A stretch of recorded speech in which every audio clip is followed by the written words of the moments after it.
Agora sim, nos estúdios do blog Atualidade, nós recebemos Luiz Fernando Pires, nosso analista político, que vamos comentar sobre alguns assuntos importantes do que está acontecendo hoje no Brasil, fazendo uma análise importante. Luiz Fernando, mais uma vez, bom dia, bem-vindo aos estúdios do blog Atualidade. Hoje nós vamos falar sobre imunidade parlamentar, entre outros assuntos. Bom dia, Luiz Fernando.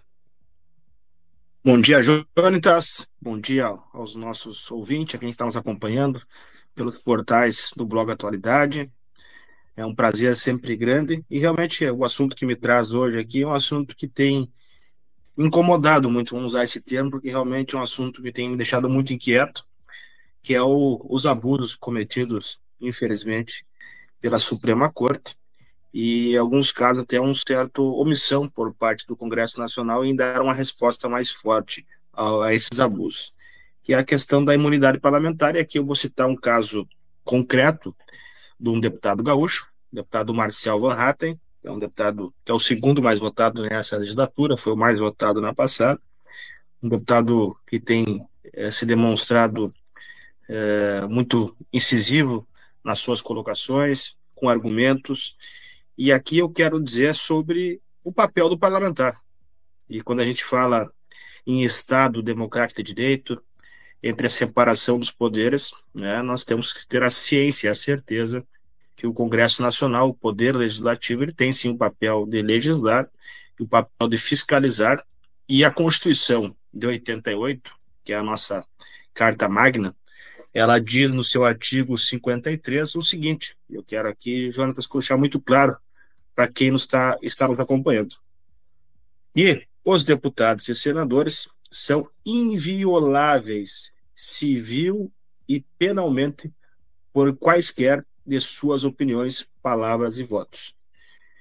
E, pasmem, apesar de estar muito claro no artigo 53 da nossa Constituição, o Supremo Tribunal Federal, que é quem tem que zelar por esse papel, por essa Constituição, né, abriu um inquérito, né, através do ministro Flávio Dino, contra o deputado Marcel Van Hatten, em virtude de um pronunciamento seu, feito na tribuna, portanto, exercendo o seu papel constitucional, o seu papel em que a população gaúcha decidiu para lhe representar no parlamento, né, devido a um pronunciamento dele, onde ele fala de supostos relatórios fraudados pelo delegado Fábio Alvarez, né, no qual ele acabou enviando, e com isso teve depois a prisão, né, através desse inquérito, no processo que veio, a prisão do Felipe Martins, que é um assessor que trabalhava junto ao ex-presidente Jair Bolsonaro.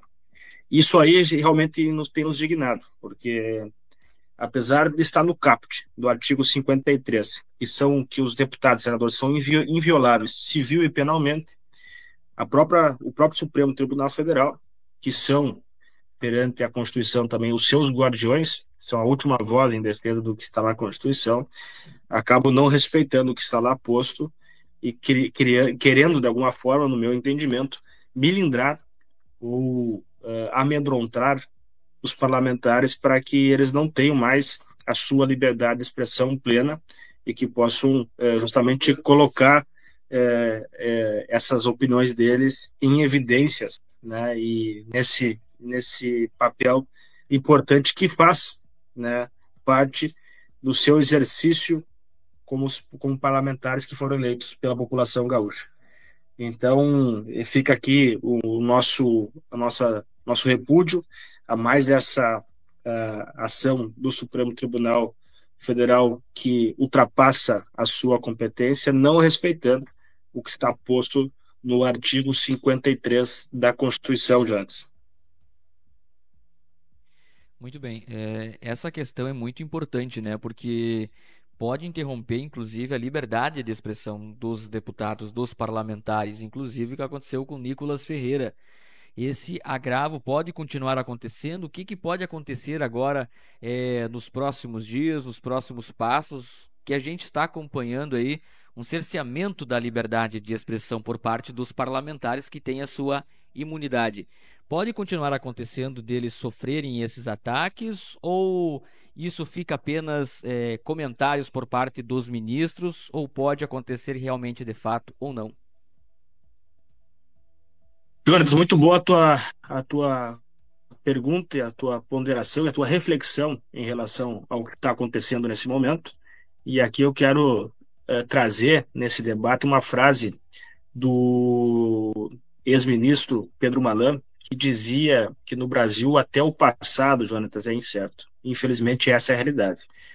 E nós temos hoje um Supremo Tribunal Federal muito politizado e muito ideologizado, né? Então, vamos usar essas palavras aí porque realmente é o que está acontecendo. Não é mais um tribunal técnico, né, que tem agido de acordo realmente com a interpretação do que está colocado na Constituição e tem tomado decisões e tem exercido ações que nos têm causado grandes preocupações sobre o futuro do nosso país e sobre a questão das instituições e a força dessas instituições em relação a quem está no exercício das suas profissões.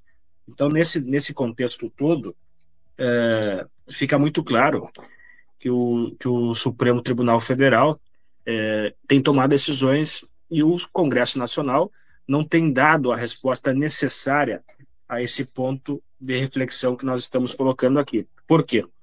Porque teve a questão do deputado Nicolas Ferreira, deputado federal mais votado do Brasil, né? O amigo trouxe muito bem na sua reflexão. Tem a questão agora do deputado Marcial Van Hatten. Tem na legislatura passada a questão do ex-deputado Daniel Silveira, que inclusive foi preso, né, em virtude... eu não estou entrando no mérito sobre as declarações, sobre as falas, isso eu não estou entrando no mérito de nenhuma delas. Eu estou simplesmente me atendo ao que diz o artigo 53, onde diz que deputados e senadores são invioláveis civil e penalmente por quaisquer de suas opiniões, palavras e votos. Se eles cometerem algum ilícito, alguma questão, tem os crimes, né, contra a honra lá e pode correr um processo nesse sentido. Então, isso tem que ficar bem claro. Mas eles têm, sim, essa imunidade em relação a isso e os processos devem tramitar no Supremo Tribunal Federal, nesses casos específicos de alguém que se sentir atingido na sua honra em virtude de alguma declaração ou de alguma fala de algum parlamentar. Tem a questão do senador Marcos Duval, né? Então, tem uma série de questões que envolvem parlamentares, onde esse artigo 53 tem sido relativizado ou desrespeitado pela Suprema Corte, e isso, sim, nos causa preocupação. O que deve ser feito para evitar que esses abusos continuem? É justamente, principalmente o Senado Federal, né, usar da sua prerrogativa constitucional e, sim, né, convocar os ministros que cometerem esses abusos, ou, no caso, se houver mais ministros, convocar, inclusive, o presidente do Supremo Tribunal Federal, para que sejam interrogados, sejam questionados dentro do âmbito do Senado Federal, que é quem tem o poder, então, de fiscalizar a Suprema Corte, e para deixar muito claro que esse artigo 53 deve, sim, ser respeitado. Essa foi a intenção do Constituinte à época, e ele não vem sendo respeitado, e deixar muito claro que no Estado democrático de direito, a separação dos poderes, elas devem, sim, juntas, serem respeitadas. Do contrário, nós vamos ter, sim, a nossa liberdade. E a liberdade, eu falo aqui no sentido amplo, a liberdade de expressão cada vez mais cerceadas, e aí isso causa grande preocupação no futuro da nossa democracia, sobre o que podemos fazer e agir, e se até que ponto podemos, sim, colocar os nossos pensamentos e as nossas expressões num sentido amplo. E eu repito, quando a gente defende a liberdade, temos que defender exatamente isso. Do contrário, nós não estamos numa democracia plena ou numa falsa democracia, né? Importante tema, e a gente vai continuar acompanhando sobre essas questões de imunidade parlamentar e repercutindo aqui em nossas plataformas digitais no Blog Atualidade.